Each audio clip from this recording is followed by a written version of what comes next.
Hi everyone, today we will continue with the second part of 26th pauri of Japji Sahib. आखे वेद पाठ पुराण, आखे पढ़े करे बखान, आखे बर में आखे इंद, आखे गोपी ते Govind. Vedas talk of him, Puranas study him, scholars speak about him in their discourses.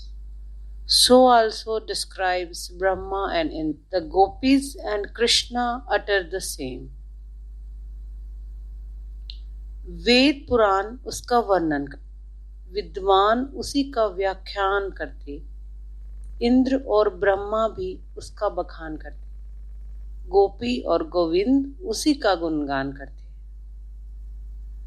There are different ways to know God. Some sing, some dance, and some become silent to be unison with him. Whoever has realized him express him in each action and in each gesture. हर एक का अपना अनूठा अंदाज है. कृष्ण नाच रहे हैं उसकी धुन में चांदनी रात में, वहीं बुद्ध मौन है उसी चांदनी रात में, और नानक गा रहे हैं उसे अपनी मस्ती में. Because God is an experience in person, so the unique way of expression is here to express him. But all fingers point to one, Ek Onkar Satnam. In nutshell, there is no standard code of expression being fixed to remember God. But our so-called sects do that. As every individual is created unique, similarly unique will be the way to realize him. सबकी अपनी आंखें हैं जिस तरह, वैसा ही अलग अलग अपना खुदा भी है. आंखें ईश्वर आंखें सिद्ध, आंखें केते कीते बुद्ध, आंखें दानव आंखें देव, आंखें सुर नर मुन जन save. Shiva and Siddhas describe of him. There are created many Buddhas who speak of him, and so do the demons and deities. Men and sages and those who serve, they all sing his praises. Shiv और सिद्ध उसका वर्णन करते, अनेकों बुद्ध उसका बखान करते, दानव और देव भी उसका गुणगान करते, सुर नर मुनिजन और सेवक जन उसका ही वर्णन करते. God is not an event which can be fully expressed in words. God is not a person of history or mythology whose biography can be written completely. God is like a flower that is eternally blooming. His power is infinite. All descriptions fall short of him. God always keeps growing. Therefore, all we say will be inadequate. Buddha पुरुषों के बखान समय के साथ बदलते. These remain valid for some time, then replaced by new explanations. It does not mean परमात्मा की शक्ल बदल जाती, rather हमारा वर्णन छोटा पड़ जाता. केते आखे आखन पाहे, केते कह कह उठ जाहे, एते कीते होर करे, ता आख न सके केई केड़. There are many who can express, and many die before completing the task. He will bring even more to this existence. No one can predict his actions. कितने तो वर्णन कर पाते और कितने ऐसे जो वर्णन करते करते ही विदा हो जाते.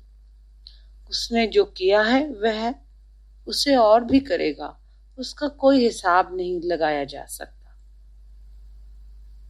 God keeps on happening. With the changing needs of time, we need new explanations to understand him. So in every era comes a new sage who sings his praise in accordance to the need of their time. सत्य तो कभी पुराना नहीं पड़ता, बस कहने का अंदाज नया सा हो उठता. That is why image of Shiva has no features. It's an eternal symbol.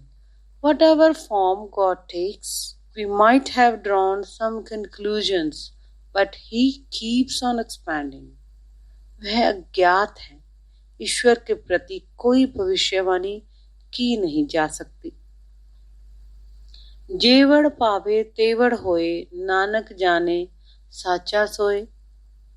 जेको आखे बोल बिगाड़, ता लिखिए सर गवारा गवार. Whatever he feels, so it happens. Whoever knows this, he himself is truth. If someone boasts of knowing him, then he is the fool of fools. वह जैसा चाहता है वैसा ही हो जाता. नानक कहते, जो इसे जान ले वही सत्य है. यदि कोई उसका वर्णन करने का दंभ भरे तो उसकी गिनती गवारों में भी गवार होनी चाहिए. His wish and the happening occurs. पहले न मुर्गी आई न अंडा. God said be, and the word came into existence.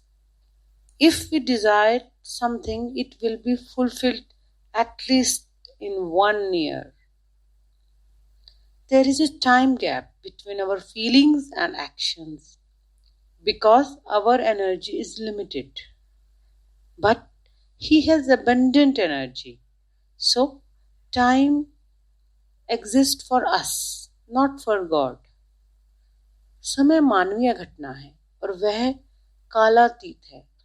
Whatever he thinks, wishes, becomes a realized act immediately. यदि हमारी शक्ति सर्वज्ञ हो, परमात्मा जैसी हो जाए, फिर कृत्य और भाव का फासला मिट जाएगा. It's all depends upon energy. Nanak says, इसे जो जान ले वही सत्य है. A man of truth can know himself. We can't know him. न उसके भविष्य का कुछ पता न भूत का. Since God is never completed and can never be known completely. He is a wise man who knows he can't be described. Nanak talks of him for because his name is a source of bliss. There is so much pleasure, so much joy in talking about him. उसका नाम हृदय दोहराता है. जितना दोहराता उतना डूबता है. यह पुनरुक्ति उसका प्रेम है, अन्यथा वर्णन तो उसका हो नहीं सकता. While singing him, if ego is lost, you will be wise among all. Thank you. That is all for today.